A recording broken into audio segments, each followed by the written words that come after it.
내가 미래에 집필할 책을 볼 수 있는 가상 도서관, 지구상에 존재한 모든 사람의 얘기가 있는 야간 도서관, 책을 영원히 읽어야 하는 형벌이 기다리는 지옥 도서관, 펼칠 때마다 새로운 책이 나오는 초소형 도서관. 어떠십니까? 환상적인 얘기죠. 국민TV 라디오 30분 책 읽기 12월 5일 목요일 순서 시작합니다.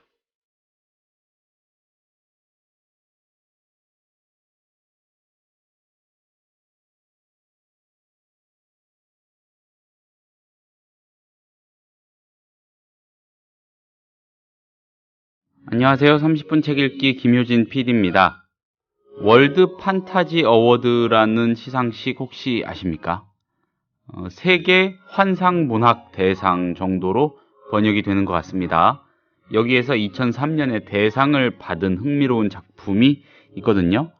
환상 도서관이라는 소설입니다. 말 그대로 판타지 소설입니다. 조란 지브코비치의 작품이고 북폴리오에서 나왔습니다. 오늘 기획자 추천 바로 이 책에서 다루어 보겠습니다. 박형경 동아시아 주간을 곧 모십니다.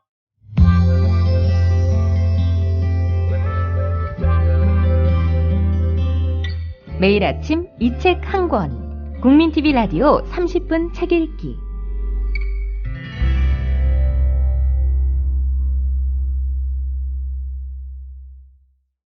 주간님 안녕하세요. 네, 안녕하세요. 네, 한 주간 잘 지내셨죠? 네, 잘 지냈습니다. 예, 날씨가 지난주에 한참 추웠다가 또 네. 오늘은 낮부터 더 추워진다고는 하는데 아, 그래요? 어제보다는 네, 미세먼지가 많다고 하더라고요. 예, 그래서 어제까지는 괜찮았는데 미세먼지의 추위까지 더해지면 좀 별로겠어요. 그래서 예. 이게 현실적인 우리 날씨도 있지만 네. 12월이잖아요. 네. 그래서 좀 이제 한 해를 마무리하면서 뭔가 좀 이 현실에서 그리고 네. 지금 한 해를 돌아보면서 좀 좋았던 기억들 또 되살리면서 오늘 이제 이 책을 인트로에서 말씀해 주셨는데 좀 환상의 세계에서 한번 돌아가 보는 게 어떨까 이런 생각을. 취지가 그렇게 건전하고 네, 아름다운 네, 거였습니까? 이제 크리스마스도 왔고요. 예, 한 해를 돌아보면서 네, 예. 참 너무 팍팍한 현실 쪽에 좀 벗어나고 싶다는 생각도 들지 않으세요? 12월인데 그렇죠. 예. 또 1월이면 또 심기일전해서 새로운 현실의 계획을 세우게 되니까 12월만에 낭만적으로 한번 네. 책을 읽어보도록 하면 좋겠습니다. 그래서 이렇게 환상적인 책을 정해 오셨군요. 네, 골라오셨군요. 제목도 환상 도서관이고요. 예, 환상 도서관. 자, 뭐 어떤 책이에요? 그러니까 아까 초반에 말씀해 주셨는데 세계 환상 문학상 대상을 네. 받았는데요. 그러니까 판타지 어워드인데 판타지라는 게 보통 우리나라에서 장르 소설, 뭐 환상 소설, 환상 네. 문학 이렇게 번역도 되기도 하는데 문학이라는 것 자체가 실제 세계를 그대로 펼쳐놓는 게 아니라 가상의 상상력의 산물이잖아요. 네. 그런 면에서 이 환상 문학이라는 거는 개연성이나 불가능성을 더 극대화해서 어떤 문학의 새 영역을 개척한 그런 영역이거든요. 그래서 네. 소위 우리나라 장르 소설 이렇게 얘기를 하는데 이제 그런 쪽에 상을 받은 책이고요. 도서관에 대한 6편의 짧은 단편들을 퍼즐처럼 모아놓은 책입니다. 그럼 이거야말로 소설성이 굉장히 극대화된 그런 장르라고 할 수도 네, 마술적인 세계가 펼쳐지거든요. 그러니까 환상 문학이라고 하면 우리가 전에 이제 루이스 캐럴의 앨리스 얘기도 네, 있고요. 네. 꿈 이야기도 있고, 카프카 같은 경우에 괴물로 변해서 예. 갑충으로 변하죠. 이런 것도 이제 환상 문학이라고 할 수 있고요. 이제 이 작가가 영향을 받았다고 하는 보르헤스 라고 하는 작가가 있잖아요. 이제 그런 류의 소설들을 보통 환상 소설이라고 하거든요. 그 이외에도 SF라든지 여러 가지 필름 누아르라든지 이런 식의 것도 장르와 함께 환상 소설류의 문학류에 들어가거든요. 근데 우리나라에서는 한때 판타지 소설이 굉장히 유행을 끌다가 테마록이니 하다가 그 문학자 함량이 떨어지는 글들이 막 쏟아져 나오면서 독자들이 외면을 하고 이제는 이제 굉장히 저질 문학으로 평가가 됐다가 다시 이제 조금씩 살아나고 있는데 세계적으로는 지금 이런 쪽 문학이 굉장히 대세이거든요. 기법이 장르가 어떠하든 말하려는 바는 굉장히 진실하고 정직한 것이어야 할 텐데. 네, 그 범주까지 일탈해버리는 잡문들이 너무 때문이기도 하겠군요. 우리나라 경우에는 이제 인터넷상에서 막 쓰던 그 젊은이들이나 작가들을 막 네. 이렇게 판타지 소설이라는 게 없었으니까 그런 사람들 막 섭외해서 막 책으로 낸 거예요. 문학 참여에 상관없이 마구 찍어내고 독자들도 처음에 막 읽다가 내가 읽은 게 점점점 함량이 미달했구나 하는 걸 늦게 깨닫고 이제 외면을 하게 됐었죠. 한때. 그렇군요.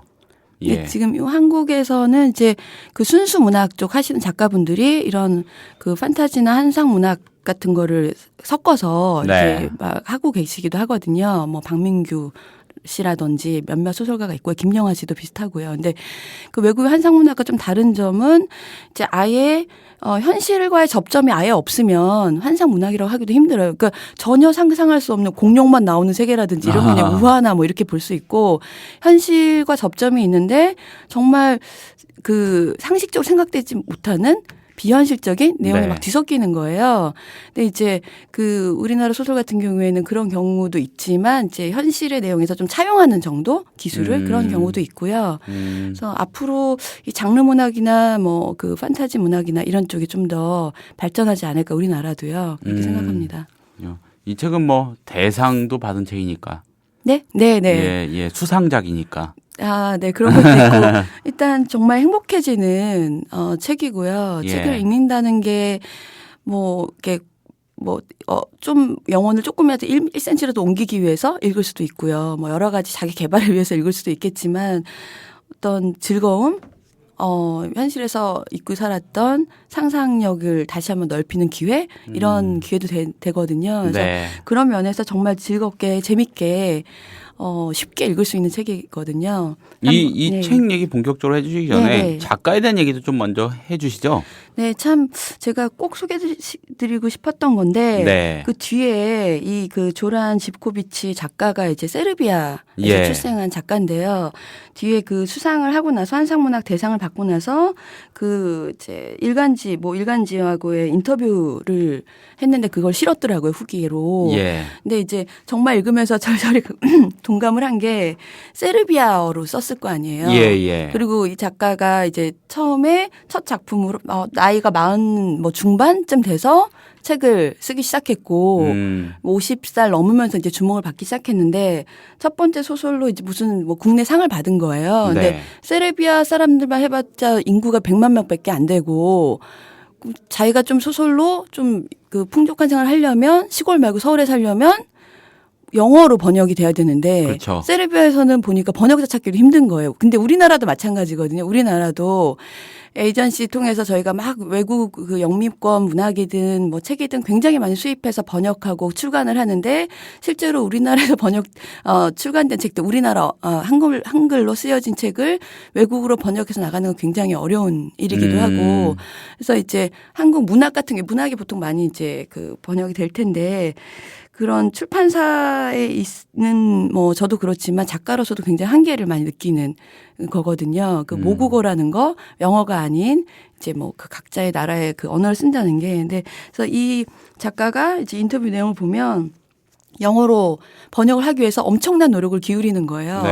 그 글은 판타지를 썼는데 실제 생활은 너무 팍팍했던 거죠. 번역자를 찾아야 되고 번역비가 출판사의 대주중이 아니라 작가가 돼야 되기 때문에 엄청나게 또 비싸고 그래서 또 자기가 글을 완벽하게 그 영어로 옮길 수 있을 것인가. 그래서 작가랑 그 번역자랑 같이 막 번역을 같이 도와가면서 하면서 뭐라고 하냐면 순교자만이 번역을 할 수 있구나라고 느꼈다. 아무나 할 수 있는 일이 아니었다. 근데 결국 이제 번역을 했어요. 6개월 만에. 어찌어찌 해서. 근데 그걸 또 그 영미권에 팔아야 되잖아요. 에이전시가 필요한 거예요. 에이전트. 근데 에이전트가 또 없는 거예요.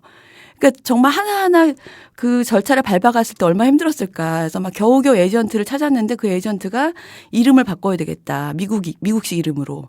너의 그 조란 지브코비치라는 이름은 그 영어 이름이 아니기 때문에 그 세르비아 사람이 쓴 책을 누가 읽겠느냐. 세르비아가 동유럽이죠? 네, 옛날에 유고슬라비아였죠. 그래서 동구. 그렇죠. 그래서 이 사람이 이제 이상한 도밍고 이런 이름으로 바꾸라 해서 거절을 하고 그래서 결국은 어떻게 해서 또 이제 번역이 돼서 이런 대상을 받을 수 있었던 것도 영어로 번역이 됐기 때문에 받은 거거든요. 이 좀 사족입니다만 옆으로 새는 얘기인데 2003년에 대상을 받았잖아요. 그때 그 세르비아의 테니스 스타 노박 조코비치가 떴을 때인가요? 아, 그건 잘 모르겠는데. 조코비치가 뜬 이유였다면은 그런 예, 이름까지 바꾸라고는 안 했을 거예요. 예, 쓸데없는 얘기였으면 그 죄송합니다. 전에 이제 예. 1999년 이때 뭐 좀 유명한 책을 쓰기 시작해서 50살 때요. 아마 네. 그 전에부터 이제 영어로 번역하려고 노력을 했었겠죠. 첫 책부터. 네. 네. 우리나라 작가들도 아마 고민이 많을 것 같아요. 내 작품을 좀 더 많이 읽히고 싶고 한데 이제 이 작가가 처음에 영어로 만약 번역을 한다 하더라도 정말 큰 돈을 들여 번역을 했는데 작가가 겨우 남는 거는 영어로 된 책 하나 가졌다는 정도가 예. 되면 어떡하나 이런 불안감도 있었을 거고요. 그러니까 지금 참- 조코비치 드립에 약간 흔들리셨어요. 많이 당황하셨군요. 아유, 그래요? 거듭 죄송합니다. 예. 멋있어요. 테니스 선수인데. 아, 아무튼 그래요? 한번 찾아보겠습니다. 예. 아유, 그렇게 열악한 환경에서 세르비아라면은 우리나라하고 비교해도 이 작가가 창작 활동을 하기 위한 환경이 굉장히 열악하겠죠. 네. 당연히. 예. 그리고 이제 이 저자의 개인적인 경험인데 1999년도에 나토가 이제 세르비아 뭐 이렇게 침공하면서 네. 그때 거기에 그 전쟁 현장에 있었던 거예요. 예. 그래서 그때 미친 듯이 이제 글을 썼다고 하더라고요. 그러니까 그런 공포와 광기와 그다음에 어떤 그 시체 뭐 이런 걸 막 보면서 그걸 잊기 위해서는 글을 쓸 수밖에 없었고 환상의 세계에 빠질 수밖에 없었던 거죠. 그래서 이런 판타지 문학을 쓰게 됐고 예. 그래서 계속 어떤 그 자기 글의 화두가 에로스와 타나토스가 될 수밖에 없었다. 그러니까 죽음과 굉장히 밀접한데 웃음만이 자기를 그 죽음 같은 공포에서 벗어나게 해줄 유일한 해결책이었다. 그래서 굉장히 이 저자의 글을 보면 익살스럽고 그러면서도 우울합니다. 그게 어떤 전쟁의 그 경험에서 우러나오는 공포와 그걸 벗어나기 위한 익살, 웃음. 요즘 흔한 표현으로 웃픈 감성일 수도 네. 있겠네요. 네. 아니, 또 이것도 네, 적응이 안 되십니까? 이런 말 많이 쓰던데. 그러니까 그런 예. 주간님의 너무- 예, 연배를 굳이 말씀은 드리지 않겠고요. 예. 네. 아무튼 역설적인 그런 또 매력이 있다는 말씀으로 이해하겠습니다. 네, 그래서 예. 우리나라는 뭐 저희 세대가 전쟁을 겪진 네. 않았지만 여러 가지 운동권들 같은 경우에는요 그런 경험도 있잖아요. 근데 최근에 제가 위화 소설 최근에 출간된 책을 보니까 문화대혁명을 겪고 나서 10년 뒤에 어떻게 사람이 바뀌었나 이런 내용을 이제 쓴 소설이 있더라고요. 단편 소설인데. 그러니까 그 저자 같은 경우 위화는 굉장히 유명한 중국 작가지만 똑같은 어떤 그런 그 학살과 이런 걸 경험했을 때 네. 그거를 겪는 게 이제 조란 지브코비치 같은 경우 익살스럽고 판타지로 빠졌다면 그 위화 같은 경우는 굉장히 폭력적이고 죽음 거의 다 주인공들 죽이고 죽고 하는 살해 장면이 굉장히 자세하게 나오거든요. 그러니까 인간이 그런 상황을 벗어날 수 있는 작가로서 벗어날 수 있는 그 도피처라는 것들이 각자 영역이 있겠지만 이 조란 지브코비치는 굉장히 익살스럽고 환상으로 빠졌다면 이제 이 중국 작가는 더 광기와 더 잔인한 면으로 빠졌던 거죠. 대놓고 그렇게 잔악해지는 것보다 오히려 조란 지브코비치의 이런 환상 도서관 같은 게 더 슬플 것 같아요. 네, 제가 공교롭게도 두 권을 동시에 읽었는데, 네. 이제 너무 위화 소설은 읽기가 힘들더라고요. 거북하시고, 힘들더라고요. 예. 근데 이 이제 환상 도서관은 읽는 내내 미소가 떠나지 않았고 재미있었고 그리고 12월에 딱 맞는 크리스마스 트리 같은 반짝반짝 여기도 빛나고 저기도 빛나는데 각자가 빛나는 그런 책이고요. 이제 책을 설명을 해드릴까요? 네. 내용을 좀 설명해 주시죠. 네. 딱 6개 도서관이 나옵니다. 아까 네. 초반에 말씀해 주셨지만 가상 도서관이라는 게 나오고 그다음에 집안 도서관, 야간 도서관, 지옥 도서관, 초소형 도서관, 위대한 도서관 이렇게 6개 도서관을 꾸몄습니다. 여기 와서 이제 만찬을 즐기시면 되는데 독자분들은요. 예. 차례차례 읽어가셔도 되고 따로따로 읽으셔도 되는데 이제 주인공 환상 그 소설 같은 경우에 등장인물이 교묘하게 짜여져 있고 이런 게 아니라 정말 그냥 마술 세계에 오셨다고 생각하시면 되고요. 가상도서관은 이제 작가가 주인공이에요. 거의 한 사람이 거의 주인공이라고 보시면 되는데 작가인데 이제 인터넷 맨날 그 메일에 보면 스팸 메일이 엄청 오잖아요. 네. 그래서 하루에도 10개씩 지우고 발신이 없는 그런 걸 지우다가 어느 날 기묘한 메일을 보게 됩니다. 이제 그 가상 도서관이라는 건데 모든 책에 다 있다는 거예요. 그래서 자기도 작가니까 무명의 작가지만 혹시나 하고 자기 이름을 쳐봤더니 딱 자기 작가 이력 출생부터 죽을 때까지 죽는 날짜까지 나오면서 어. 그 살아있는 여태까지 연보는 검은색으로 나와 있고 그 다음 자기가 지금 미래는 하얀색으로 되어 있어요. 그리고 책도 자기 두세 권밖에 출간 안 했는데 한 열 몇 권 더 있는 거예요. 흰 글씨로. 이게 뭐지 하고 사귄가에서만 이제 그쪽에 전화번호도 있길래 메일 주소가 있어서 그쪽에 메일을 보내요. 예. 이거 뭐 하는 장난이냐. 그래서 이제 메일을 주고받는데 계속 바로 답변이 오는 거예요. 그래서 이 사람이 작가가 계속 테스트를 해보죠. 자기 이름 줘서 혹시나 그리고 기존에 출간했던 책을 이게 뜰까 과연 하고 딱 쳤더니 처음부터 끝까지 텍스트가 다 뜨는 거예요. 그럼 작가로서는 내가 이 책을 전자책으로 할 저작권 계약을 안 했는데 내 책을 무단으로 사용했구나.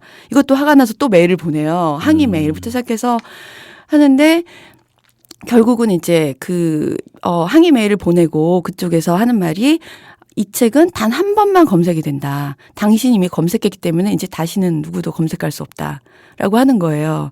그래서 만약에 이 작가가 조금만 똑똑했더라면 자기가 이제 미래에 쓸 책이 미리 나와 있었는데 그걸 몰랐잖아요. 예. 그럼 미리 나와 있을 책을 텍스트를 본 다음에 베껴 썼으면 좋았을 텐데 다시 들어갈 때는 그 사이트도 다 사라지고 영원히 찾을 수가 없었던 거예요. 그래서 이제 그 작가가 나중에는 스팸 메일을 함부로 버리지 않고 다 일일이 조금이라도 읽어본다. 혹시나 그 가상도서관 다시 만날 수 있지 않을까 하면서 이게 짧은 단편 하나입니다. 그 대목마다 상상의 끈을 놓지 않았네요. 너무 재밌죠. 예, 너무 재밌죠. 한 굽이 넘을 때마다 새로운 상상이 가미되고. 네. 또 이제 지옥 도서관이 좀 재밌는데요. 네. 어떤 사람이 지옥 저승사자라고 해야 되겠죠? 그 네. 앞에 간 거예요. 근데 굉장히 현대적이더라고요. 처음 시작부터 지옥인지도 모르게. 딱 들어갔는데 누가 이렇게 밀어서 들어갔는데 큰 방에 컴퓨터 앞에 누가 이렇게 앉아서 막 키보드를 두드리면서 예. 쳐다보지도 않고 있다가 이 사람이 지옥에 온 거예요. 나쁜 짓을 했겠죠. 근데 우리가 생각하는 지옥 같은 경우에는 뭐 형벌 이렇게 지옥불에 지지고 뭐 이런 걸 생각을 하는데 이제 그래서 그런 형벌을 생각하고 저는 어떤 벌을 받게 되겠냐. 근데 그 지옥도 굉장히 현대화가 되고 진화가 돼서 너네 인간들이 지금 현재 감옥이랑 똑같다. 감옥이 굉장히 좋아졌더라. 우리도 인권을 뭐 유린한다 이런 말 듣지 않기 위해서 변화했다 이러는 거예요. 그리고 이제 컴퓨터를 하다 보니 통계를 내기 시작하니까 굉장히 흥미로운 결과를 얻었다. 예. 뭐냐? 그 재소자들, 지옥에 온 재소자들의 대부분이 책을 혐오하더라. 독서를. 그래서 독서를 하게 하는 형벌이 가장 적합하겠다고 생각한 거예요. 그래서 그 중에 이제 뭐 또 통계를 냈는데 책을 혐오하는 거 안 읽은 사람들, 재소자들 중에서 보니까 80몇 프로 중에 10몇 프로는 아예 문맹.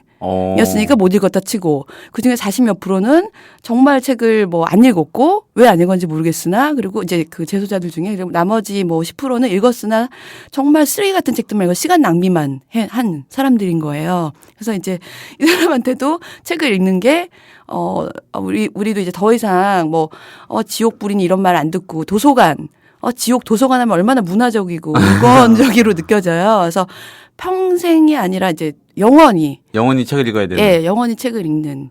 진짜 끔찍하다 좀. 끔찍한가요? 네.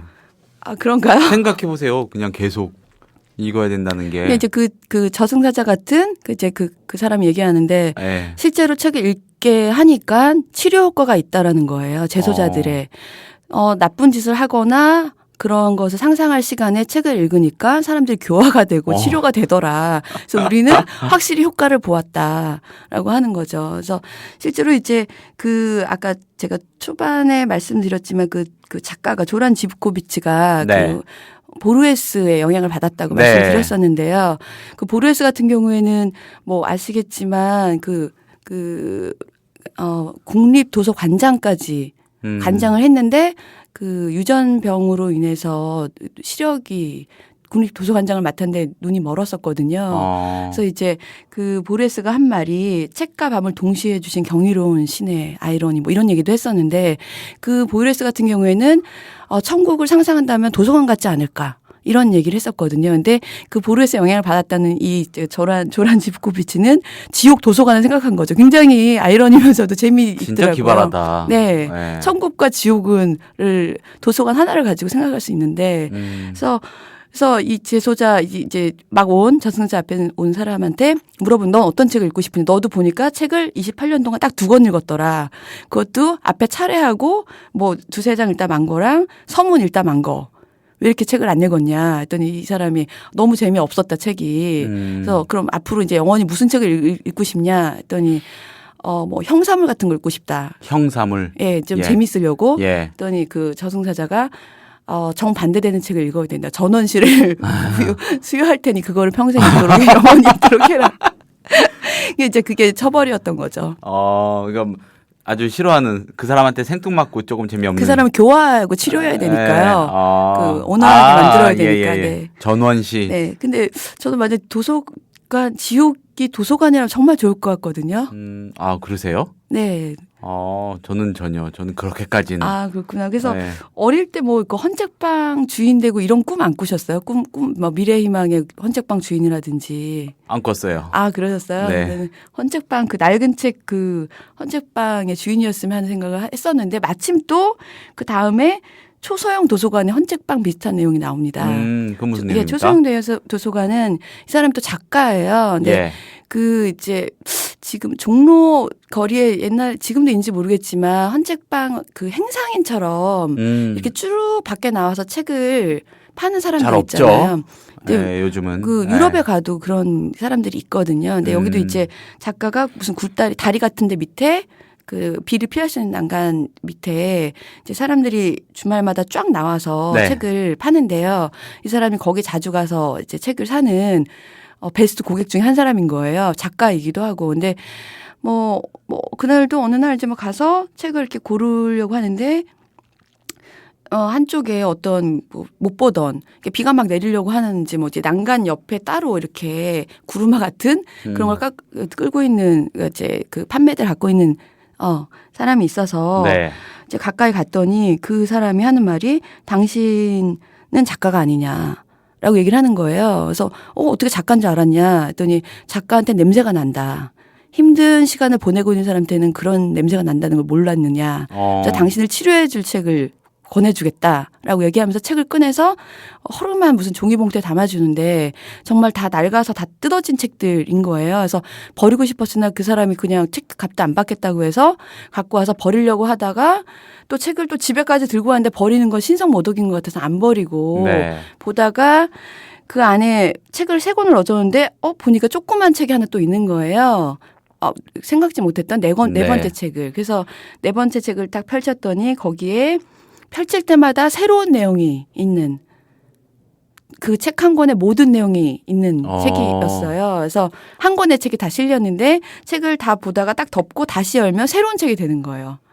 뭐 그런 책을 얻었는데 그래서 그 또 인터넷을 활용해서 그 책 제목을 뭐 저자 이름도 없고 판본도 없고 아무것도 없어서 그 책 제목만 있어서 제목을 치고 했더니 국립도서관에 등록이 안 돼 있는 전혀 모르는 책인 거예요. 그래서 이 작가가 드디어 치료법이었죠. 그 아무 책을 피고 세상에 아직 나오지 않은 책이 있는 초소형 도서관이니까 네. 그거를 필사본으로 베끼기 시작합니다. 아하. 그리고 거기에 자기 이름을 싹 넣으면 그 자기 책이 되는 거죠. 예. 진짜 기발하네요. 네. 이런 토막토막의 이야기가 네, 총 가득 6편입니다. 네. 예. 다 소개해드리고 싶지만 시간상. 네. 예, 저는 그 지옥 이야기가 제일 흥미로운데요. 그런 거를 좀 느낍니다.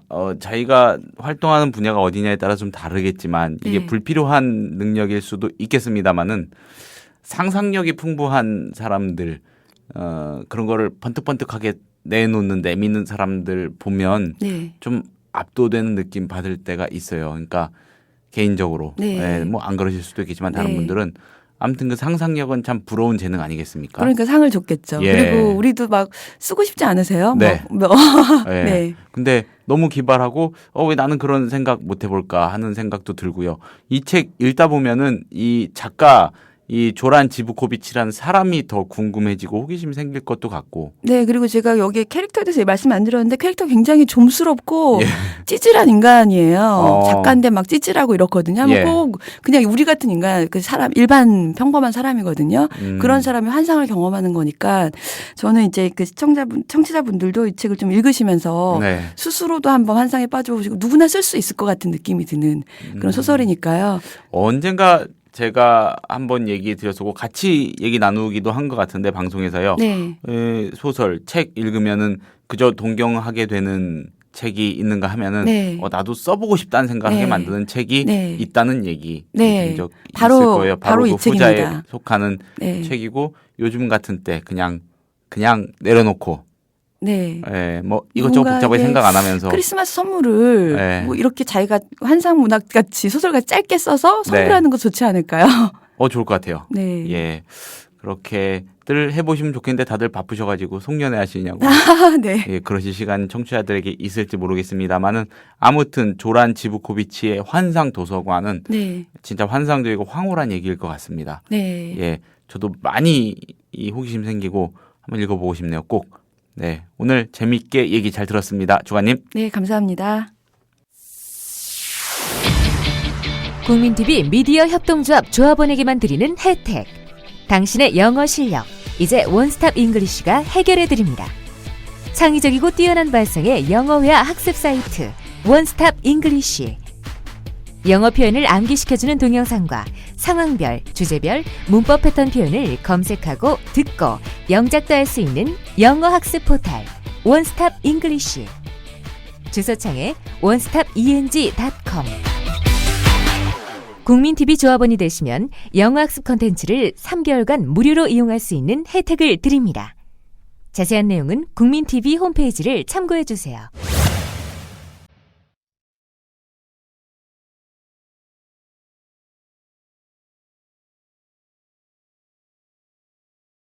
(12월 5일) 목요일에 30분 책 읽기가 소개한 책은 북폴리오에서 나온 세르비아 작가 조란 지브코비치의 판타지 소설 환상 도서관이었습니다. 이 영미권 작가가 아니고서는 우리나라에서 해외 작가들이 이름을 알리기가 쉽지 않다고 합니다. 그만큼 진짜 값진 작품인데도 빛을 보지 못하는 경우가 많다는 얘기이기도 하겠습니다. 역으로 관심을 더 많이 가져보시면 좋은 선물 받으실 수 있지 않을까 싶습니다. 감사합니다. 저는 내일 다시 인사드리겠습니다.